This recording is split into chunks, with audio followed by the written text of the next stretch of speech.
Sveiki, čia Virgis motociklų mokykla LT. Šį kartą papasakosiu ne apie stantą, ne apie kažką, o apie žiedinės lenktynės. Tai tema būtų tokia, ko reikia norint važiuoti žiede. Man padės Tadas Grašva, Lietuvos, Pabaltijo, nežinau kaip jį vadintis, ir sportininkas, ir meistras, ir patarėjas, vienu žodžiu, motociklų ekspertas. Taigi, žodį perduodu Tadai, kuris papasakos, ko reikia, norint sėkmingai, protingai važiuoti žiede.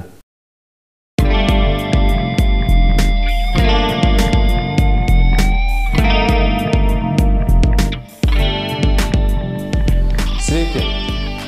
Norėčiau trumpai akcentuoti pagrindinius dalykus, į ką turėtumėte atkreipti dėmesį prieš išvažiuojant, tarkime, į Nemuno žiedą, jisai labiausiai mums žinomas ir turbūt norėtųsi akcentuoti būtent šitą trasą. Aš šią trasą lyginu pagrindinius, skirsto žmonės į pagrindinius, ta prasme, taip kaip jie įveikia ratą. Yra žmonės, kurie važiuoja ratą iki minutės 25, yra kas važiuoja žemiau minutės 20 ir yra kas važiuoja greičiau negu minutė 14. Dabar norėčiau pakalbėti apie tos žmonės, kurie važiuoja apie minutę 25, minutę 20 greičiu.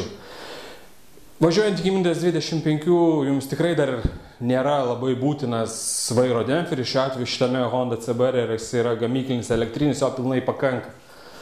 Tada, o šiaip kokio motociklo reikia, tarkim, žiedui?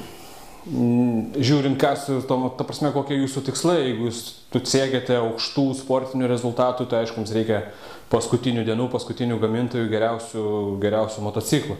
Šiaip saugiai pasivažinėti žiedę, manau, kad ir 10, ir 12, ir 13, ir 14 metų senumo motociklai, jie tikrai pilnai tam tinka. Aš galėčiau parodyti daug pavyzdžių, kur motociklai yra 2003 metų gamybos ir jie tikrai važiavo greičiau negu daugelis, sakykime, jie tikrai važiuoja greičiau, jų laikai yra geresni negu greičiausių dešimtuko šios dienos, sakykime taip.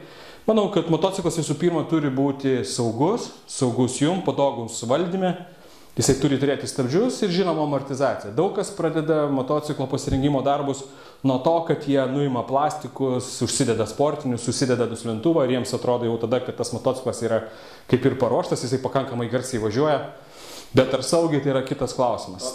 O veidrodėlių reikia? Nežinau, man jie nei trukdo, nei padeda. Manyčiau, kad galbūt nereikia, nes kiekvienas atsisukimas, pažiūrėjimas į tą veidrodėlį ar žiūrėjimas į laikrodį įmontuotą ant to iš jūsų atima jūsų dėmesį, tai bet koks dėmesio. Galvos pasisukimas, atsisukimas atgal, pasižiūrėjimas savo priešininką, tai yra -1 sekundė jūsų rato įveikimo laike. Manau, kad jų nereikia. Bet dabar ne apie tai. Situacija tokia, manyčiau, visų pirma, netgi ir naujas motociklas, kada jūs nusipirkate dėžėje, pirmą dalyką, ką reikia padaryti, patikrinti motociklo geometriją. Geometrija tikrinama tokiu būdu. Visų pirma, pasižiūrima, ar sumontuoti taisyklingi amortizatoriai, ar priekinė šakė yra stovi tiesiai, ar nėra perveršta ašis. Ta prasme, aukštis ar atitinka... Taip, tai yra kiekviename manuale, jūs rasite, tai angliškai vadinasi NI, kiek milimetrų turi išleisti, kiek turi būti susodinti į tiltelius amortizatoriai. Kitas dalykas, pagrindinis aspektas, norint, kad dirbtų pakaba, neturi būti perveršta ašis turi, ta prasme, jūs turite suamortizuoti, pagal tai reikiamą judesių, ta prasme, sakykime taip, turit suveržti ratą taisyklingai. Kaip tą taisyklingai jūs galite tikrai nesunkiai rasti internete, kaip reikia įdėti, kaip reikia suamortizuoti, tikrai pilnas internetas šitos informacijos. Esminiai dalykai, kitas labai pagrindinis yra dalykas, mes turėjom su Vitu prieš 2 metus labai daug dirbom, reguliavom amortizatorius, turėjom tai dienai pačią pažangiausią amortizaciją ir niekaip nesupratom, kodėl jinai nedirba Nemuno žiede.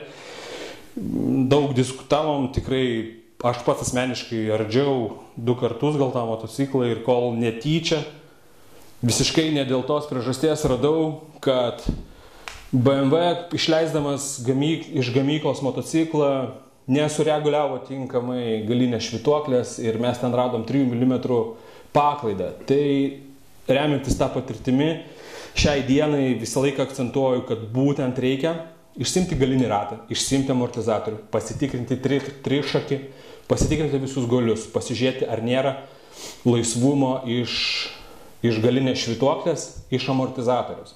Čia ant tiek tai yra svarbu. Tai yra labai svarbu ir, ta prasme, mes turim gyvus pavyzdžius.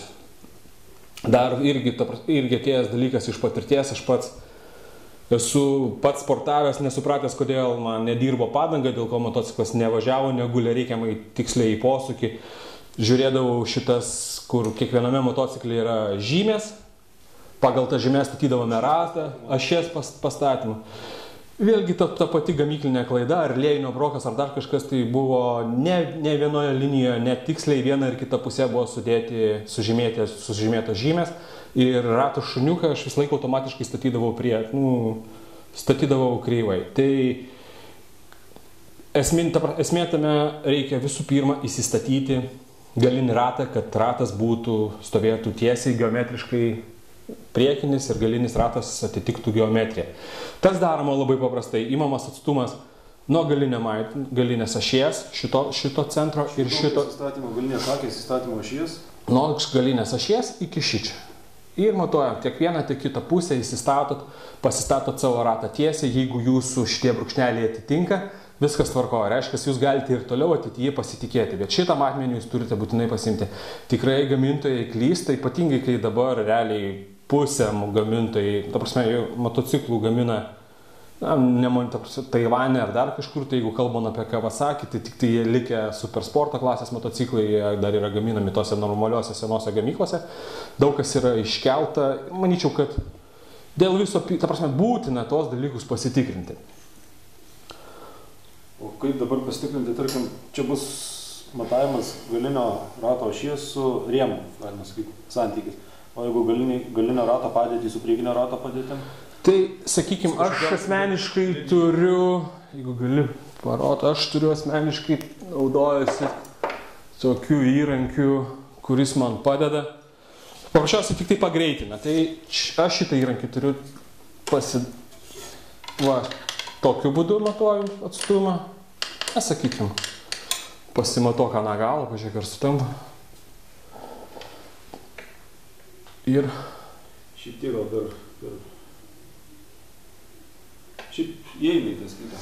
Sakykime, yra taisyklingai. O šitą ratą, galinį ratą su priekiniu yra labai paprastas būdas.